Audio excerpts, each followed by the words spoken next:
it meant anything goes. Anyone could die, anyone could fall in love, anyone could die, anyone could fall in love, anyone could die, anyone could die. Age of Apocalypse. Concept was so cool. Age of Apocalypse.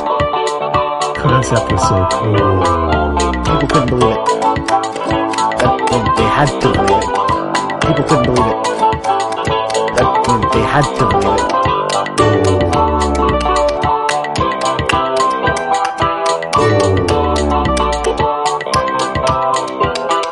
Everything that you hit on the known level. Out the window. Everything that you hit on the known level. Out the window. Everything that you hit on the known level.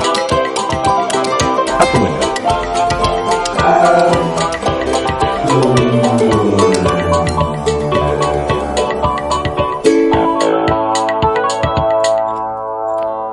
I'm Jeremy Greer. And I'm Gary Butterfield. And this is Days of Future Cast, the podcast where we talk about Age of Apocalypse.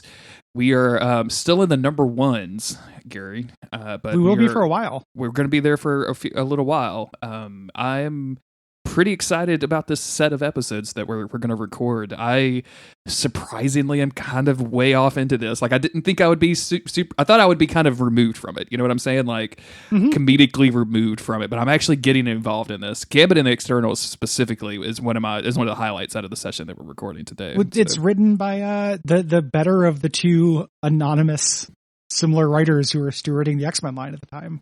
There you go. Like Fabian Nicieza, or however you pronounce the last name, is slightly better than Scott Lobdell.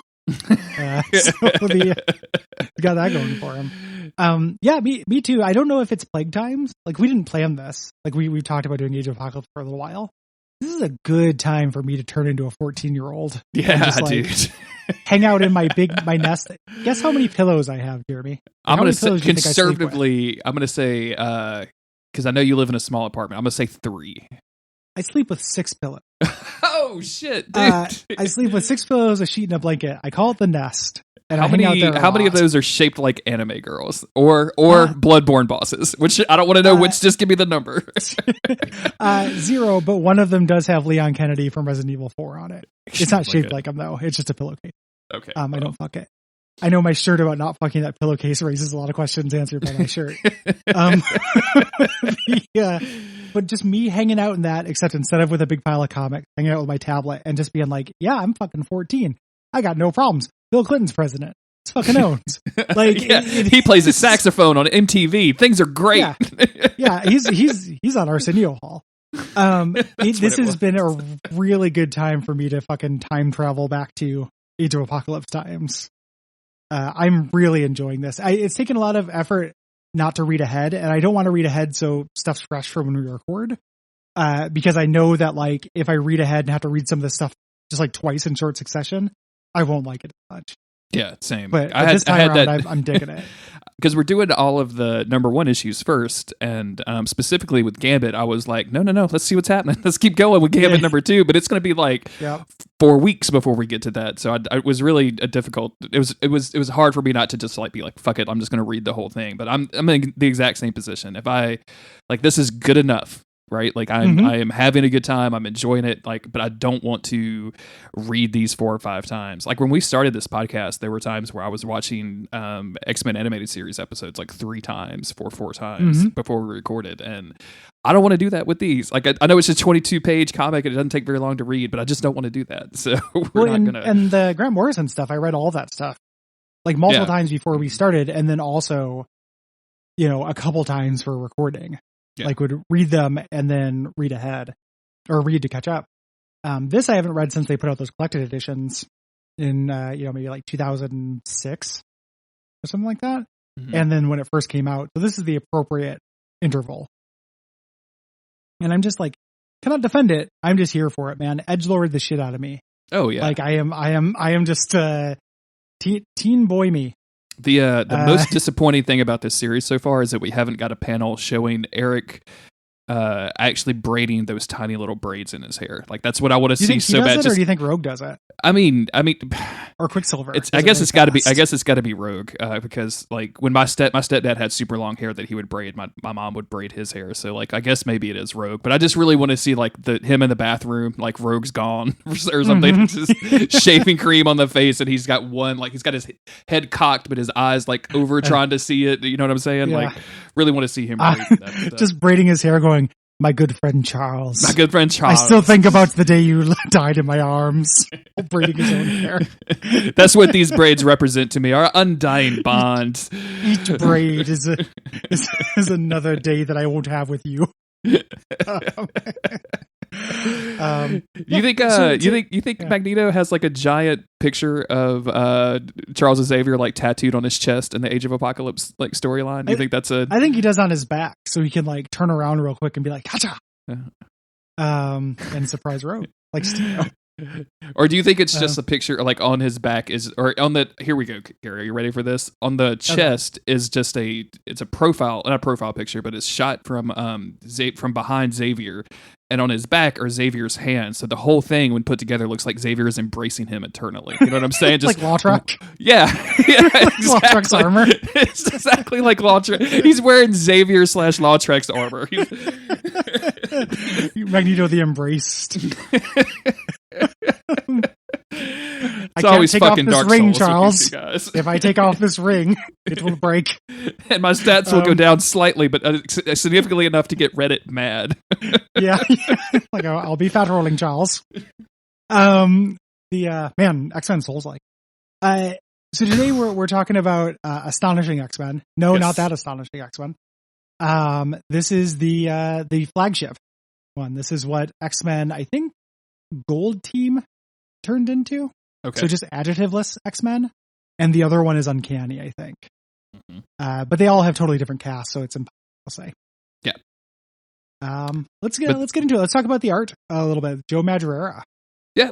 I'm weaker on this guy than I am some of the other stuff that we're going to see in this session. But it's still it's still that kind of classic 90s over the topness that I'm here for. I just kind of dig it. It's very, and this is going to be true for all of these comics, but nobody has like a resting face. Like everybody, if they're saying anything, like their teeth are slammed together and their lips are pulled back like they have fucking rabies or something. Like they're all like screaming everything. It makes trying to read it based on expressions hilarious. It's either that or scowling.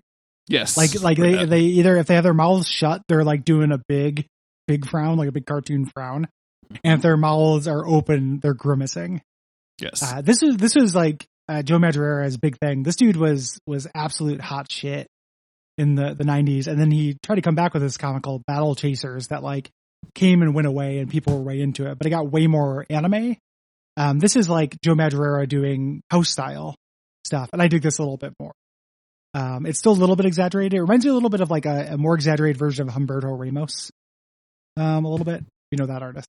Okay. I'm into it. But I like it. It's pretty good. This is before he got too excessive for me. Boy, Battle Chasers, huh? Whew. Battle Chasers. Yeah. That's I'm looking at whoa, okay. That's a lot. It keeps going. So this we got to cover just the team. Starts off with Magneto addressing the team. And it's starting with some very Scott Lobdell-esque purple prose. Yes. It begins with the breaking of a man's heart and the searing of his soul. As he's asking his team, he's sending his team out on these missions. That's going to be the main thing of these first issues, is either Magneto setting up the mission for the teams or the team starting the mission. Yeah. And this is pretty much it, of him saying like, you guys, we're sending you out to die, and pretty much none of this team actually caring. We do get our kind of first real introduction to Morph, and Morph is just straight up a comedian throughout this issue, and I'm fucking here for it, Gary. Like he just keeps dogging on, or keeps ripping on Sabretooth in a way that is extremely hilarious, and makes me wish Wolverine was here, because if anybody Wolverine could appreciate would really this. love this. Yeah. Dude. This would be his favorite shit in the world, man. He's and this issue is the one that confirms that this is Changeling, who is this version of Morph, which is pretty wild because that guy's just a super villain with a bad costume. This is also their first in the first issue in Alpha. We didn't see Banshee was on the team, So this is how we're introduced to Banshee's on the team, and he's got a very edgy outfit with lots of like arm tentacles. Of course, and, dude. and stuff going on. He's got the shoulder pads that are just going up like almost to his ears. Like it's great. I love it. Yeah, big hair. So basically, they're talking about kind of setting things up, what people are going to do. He's talking about Magneto's mentioning this problem that they have, and we're also learning about this Sentinel evac off the coast of Maine that's happening, evacuating the humans. That's going to be the plot of the other X-Men book, if I recall. And yeah, they're basically going kind of round and round with this stuff with Bishop. Yes. Saying like, hey, we don't know if this world should exist at all. Bishop told us this. Why should we believe this? And he's like, well, no, I actually think that he's probably right. Yes. Here. And in the middle of this conversation, Blink kind of just teleports in, and she is being chased she is with Sunfire, who's coming in directly behind her, but they are all being chased by Apocalypse's prelates or infinites. There's a lot of names for Apocalypse's people, and I'm yeah. I get them all kind of confused. Yeah, she says critically wounded mutant cheesecake coming through, which is some Scott Lobdell-ism. Yes. And some real weird characterization of Blink. I don't know, have you ever read the Phalanx Covenant? I have, but it's been like forever, and I don't really remember much out of it. So that's where we got the 616 version of Blink, and she's like this wallflower. Like she's this traumatized, she's very quiet, she barely speaks. She doesn't know about how to use her powers, and the idea here that like with one of the themes that they'll do with the characterization in this is that characters that are facing this greater adversity sometimes actually come out of their shell and are stronger characters because of it. So this version of Blink that had to deal with growing up under Apocalypse is actually much more competent and confident than the version in the main universe. Yeah. Of course, go on to lead her own team with the Exiles and such. So they're getting, and we get a little bit of this, hey, a little like Here Comes Tomorrow stuff. Like the fact that you teleported here is going to lead them to us. Are you insane? And it's like, no, we had to do this. Also, Sunfire is coming in, and he's coming in hot. And we see, again, I love this character design for new Sunfire. And he's coming in basically as a bomb. Yeah. He's lost control of his powers. And it looks cool. Like I like this huge giant fireball with him just kind of in the middle, curled up into a fetal position is really, really evocative. And also, Magneto has a ponytail, so dope. Oh yeah, he's braided two of his braids together into one ponytail. If you look at it. The big ponytail energy right now, right? Like if this guy was a streamer, all of his like stream fans would just be like ponytails or something, right? Like that's what he would call his groups. Can I get a ponytail in the chat? Look at this picture of him where Sunfire is coming in, and imagine Magneto facing us with his face in shadow.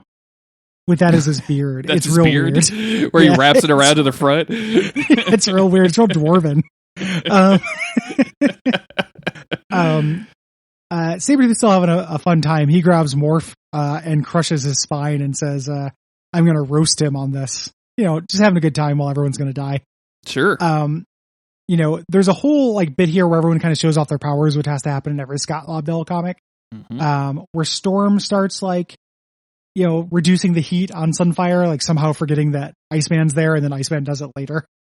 And Magneto does it by making a gigantic hand out of the metal in the floor.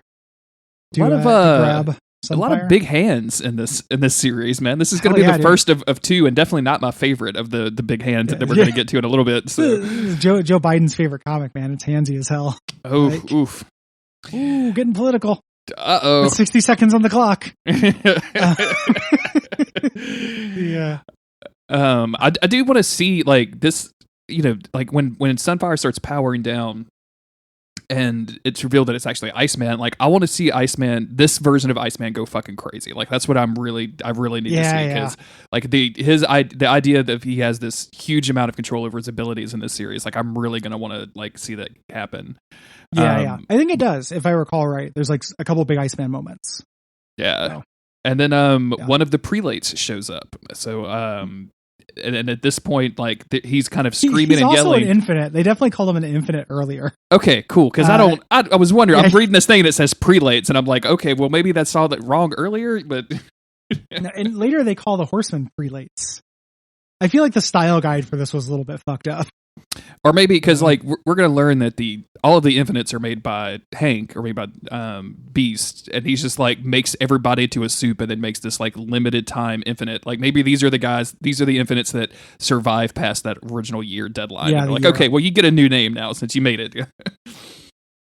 One of the things that is, again, I know I'm ragging on Scott Lobdell a lot. I think he's a bad writer. That keeps happening is he abbreviates things in a way nobody would ever abbreviate. So this prelate comes in, he's got like lava skin or something, and he grabs Nightcrawler. Nightcrawler's like, his touch burns, can't concentrate to port. And it's like, if you teleported, you would never say port. Never say port. Yeah, never in a million years would you say port. Like, and people are constantly abbreviating names. And I don't remember. And powers. Blink does this with Apocalypse and calls him a Pocky. Yeah, like that's instead of like APOC or Apocalypse or like, I mean, like this Apocalypse would be the preferred one. Yeah, to me at least. I was just taking off that like first where you just start with the like Apocalypse, like you don't even say but like I mean APOC would be better than fucking Pocky. Pocky. Is it Pocky a candy? Like isn't that a Pocky is very much a candy. It's a delicious. Fucking crazy. Candy coated cracker kind of thing, chocolate coated cracker thing. Super good. Unfortunately, this prelate whose skin is made of lava or whatever isn't smart enough to come all the way through the portal because he's never seen a science fiction movie made past like 1995. So Blink just closes it on him and he is cut in half and dies. It makes a really nice onomatopoeia, which is sablooch. Sablooch.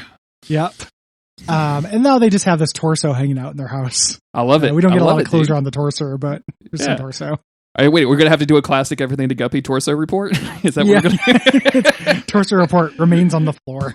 When it comes to torso, put it on the floor. So Quicksilver kind of shows a little bit of personality here. He's chiding Sunfire being a little sexist. Like, I understand the girl's behavior, Shiro.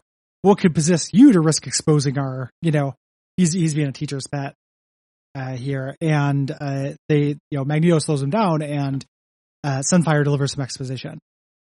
So he's basically spilling the beans that, those Cullings in Seattle, Apocalypse, the guy who destroyed America with nukes and stuff, isn't planning to honor the Kelly Pact. Surprise. This panel full of faces where the X-Men are super surprised by this is like the thing that I want like the entire Democratic Party to get photoshopped into when Trump wins again in 2020 of like, can't believe we didn't win. We ran a non-progressive rapist candidate. Oh my God. Yeah, I'm so shocked. With I love Iceman in the back. It's like whoever that would be. Like just as a big pile of ice, it's real good. So the Cullings are still happening. Yes. And they're being carried out by Holocaust, Apocalypse's son. I don't know, do they ever explain the son bit? Does Holocaust have a mother? Dude, I have no idea. Like I just assumed like here's some of my genetic energy, right? Like here, Beast, make me a son. Yeah. Here, Beast, take from my balls. That which you take from evolution itself. I mentioned to you right before we started recording that I like seeded my backyard today, and I just went to the store and bought some grass, like some grass seed or whatever. I didn't even really look at what kind. I was just like, whatever they're selling here has to be like for us, right? Like they wouldn't sell me weird fucking grass from Canada down here. But, so I crack open this bag and I pour it in my grass seeder, and it comes out with these bright blue pellets, like these real tiny bright blue pellets. And I'm like, what in the fuck did I just buy? Like what is my yard going to look like? It's now I just assumed that I bought a bunch of dried Apocalypse seed and put it in my backyard. Bought a bunch of, you're gonna have clown grass going on, man. Candy clown grass, dude. I don't know. So we go over to the big eyesore that is Apocalypse's weird boot-shaped building. In Manhattan. And this new character who, as far as I know, does not have an analog in the 616. This character named Rex, who's coming in to have an audience with Apocalypse, walking on a material that's making a scrunch sound, which he later believes is human bones, or later finds out is human bones. Yeah, Apocalypse says that there are hundreds of thousands of human bones because he finds the smell soothing. He just loves to. I love to sniff some bones. That's what Apocalypse is telling us. I love the series of shooting grins Apocalypse has. Yeah. During this, like this series did not make Apocalypse a more complicated villain. He is really, really comically comic book evil during this. It's really funny to me, dude. Like, it's literally just him wanting to destroy everything. Like, there's no subtlety to this whatsoever. Yeah, just pure villain. Mm-hmm. So Rex was the person who had the plan to send Delgado, who was the prelate Infinite, through the portal. We knew that it was going to be sealed, but I guess that doesn't matter. It's still going to give them a trace. Yeah. You know? Apocalypse has a big smile, good profile pic smile, as they're going to now go to the X-Men. We cut over to their base, which is still in the mansion, but they've never rebuilt it. Good stuff which there. I really like. Yeah. It's like much more realistic version of Imagine if you came over to my house and like there was just a side of it that was rubble, and you'd be like, "What's up with that?" I'm like, "Oh, it's been like that since like 2016. We just didn't bother fixing it. Yeah, we just don't do anything with it. We're not fixing it." Yeah, so and Rogue is checking in on Sunfire, and just basically saying like, oh, like they're kind of talking about Chicago where they got this information when our boy Gambit shows up. Yeah. And if we remember, Gambit was invited by Magneto but had to go to Warren Worthington to find out how to find Magneto, but whatever. Invited by Magneto, and he's going to be assigned a quest. So he's hanging out at the mansion, like getting orders and about to leave. So he wants to slide into Rogue's DMs real quick before he does so. Yeah, her personal DMs, and Blink is a cock blocker supreme during this, or a clit blocker, however you want to, either or, labia guard. Blink hates Gambit. I don't know if we ever figure out exactly why. Gambit is making eyes at Rogue. Rogue has some time with him. It's like, hey, let's go talk. And she's basically saying like, I'm going on the suicide mission.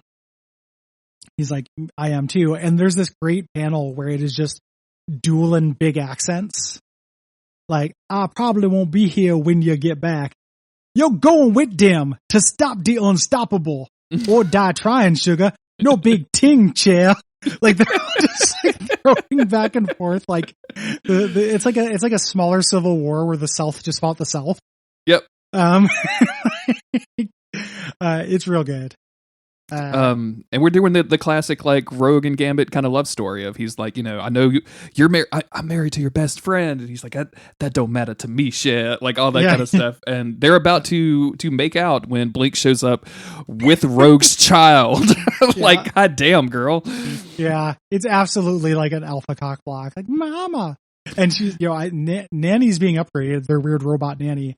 I thought you as the mother would like to keep an eye on your son since his father, your husband, is busy prepping the others. And Rogue, takes the hint. Says good luck to Gambit. And I actually like this little bit of, I kind of like Age of Apocalypse Gambit. I do too. Like that's Gambit and the externals again. Like it's my favorite out of the four we're doing this today. So like I'm kind of way into Gambit right now. Like I like this bit where like he doesn't, he rolls with the punch here because like Blink is like, he says to Blink, he's like, are you feeling better? Like you feel good about what you did. And she's like, not while you're alive. And he's like, well, good thing, because I won't be that way much longer. And just like leaves. And he doesn't just leave. He jumps off the cliff to end the conversation. He fucking sells himself. Like he just yeets himself off the balcony of the X Mansion. And it's like later. It is pretty good. It's Age of Apocalypse Gambit. Superior to regular Gambit in every way. Meanwhile, Magneto is in what looks like the green room of the X Mansion, like that they have again not repaired, and just thinking about the Xavier, like you know what I'm saying? All he does, dude. That's all he does. How tedious would it be to be married to this guy? Like just a nonstop, like, oh, this reminds me of my friend. Like, shut up. There's been years. You've already got the tattoo on your chest, Magneto. We know. Like, no, I have to look at the back of Xavier when I'm writing you, Magneto. Can you just not talk about it? It's fucking weird. I wanted to have a threesome, but not like this. Not like this. So he's basically talking about this, and Nightcrawler shows up, and this is real weird. I feel like the first part of this doesn't feel like it's written in Nightcrawler's voice to me. Like, he doesn't sound like Nightcrawler until the end. He's like, he and his son Holocaust are doing everything they can do to divide our forces. On this are the eve of our most ambitious effort ever. Like, that doesn't sound like Nightcrawler to me. Yeah. And he continues through it, and then eventually he becomes Nightcrawler again. It's really strange. It's a weird scene. And he also mentions that he's asked Nightcrawler to track down his mom and a woman named Destiny that may or may not exist. We're going to see all of that in different comics and various things that are happening later. But the key thing here is Nightcrawler saying, like, I don't understand all these plans you're doing, and Magneto asking for his trust, and Nightcrawler being like, oh no, definitely, I trust you. Like, I could do this. And Magneto kind of going through the whole Xavier dying, and he's vaguely out of the corner of his eye remembering that Bishop may or may not have been there. Yeah. Yep. And he says, trust me when I say that I'm less afraid of Bishop being a hoax than I am of him telling the truth. Yeah. You know? Nightcrawler says, you know, would you sacrifice this world completely? Like, it would mean giving up everyone you love. Like, we'd all go, we'd all die, we wouldn't exist. He goes, yeah, even if that happens, like, I'm still willing to do it. Yeah. So we cut over to this hangar where they're heading over to, what mission are they doing? There's two things that are happening. There's like the cullings they're trying to stop and the evacuation. That's what the X-Men do in this series. If I recall. Yeah. These are the cullings. They're going. I think they're going right to Apocalypse's stuff, which is why this is like a suicide mission. So yeah. So they're heading out. They're not telling everybody. You know, Quicksilver shows up and he's like, did you think you could leave without anyone knowing, without telling my father? You know, that's fucked up. You're leaving on your own. And she's like, who said on their own? Like, Sabretooth's coming with Wildchild, who is sleeping on his shoulder. Yeah, just like you do, man. The relationship between those dudes is very strange, because as far as I can tell, it's just another dude. Like, it's not his son. He's not like Watto. He's not a mini-me. Like, it's really fucking weird. I just assume it's some sort of parasitic thing where, like, you know, the fleas on Sabretooth's back is what gives sustenance to the wild child. You know what I'm saying? Like, he's picking stuff out of the whale's teeth. Yeah. Or like the chain that he carries him by is actually an umbilical cord. And it's like carrying Sabretooth nutrients. Instead of a nutrient bath, it's a nutrient cord. Yeah. It's off the chain, the nutrient chain. So all the X-Men are basically showing up to say that they're actually coming. You know, including Magneto, who shows up and talking about doing purple prose. This is a joke that would work better if Magneto wasn't constantly doing purple prose anyway. Yes, yeah. You know? I actually kind of dig this. Like, I mean, like, because it's exactly like what Magneto would normally do, but he's, you know, to remind them no sacrifice is too great, but most of all, remind them to floss. And Pietro is just like, yes, sir. Wait, what? And then, of course, like, Morph does this huge, like, makes these huge, gigantic lips and gives him a smackaroni, as the text tells us. Or no, wait, there's two O's there, so it's smackaroni. Yeah, my bad. I like smackaroni a lot. It's like a food. It's like the what is the Honey Smack cereal? Like, it's but pasta. Like, you put that and pasta in something. Cursed quarantine content right there. Let me know how it goes, everybody. Honey, just add beans and it's healthy. You know, he basically says, you know, you're for the fastest mutant in the world, you're slow on the uptake. I thought the homicidal hordes was a dead giveaway. And I was like, nope, my dad actually talks like that all the time. Yep. So he dodges. You know, there's a little bit more joke. He's like, if I died, like, who else would serve you breakfast and bread every morning? Like, you've never done that. And he's like, not for lack of trying. You know, which is again kind of cute. Yeah. And this is where they mentioned that he's changeling. Like, Rogue is like, wasn't it just yesterday he was that morose little changeling with the ugliest purple headpiece costume ever? You know, so we know who Morph is now. Mm-hmm. And Rogue and Quicksilver have kind of a weird relationship. Like, this is his stepmom, you know, who's younger than he is. Going through and kind of reminiscing about Magneto, you know, bonding. And this is basically them just being like, hey, like, I'll never tell your father goodbye. Like, you know, because that would imply that we'll never see each other again. I'm not willing to accept that. And Rogue and her crew take off, which leaves us with Magneto and Bishop.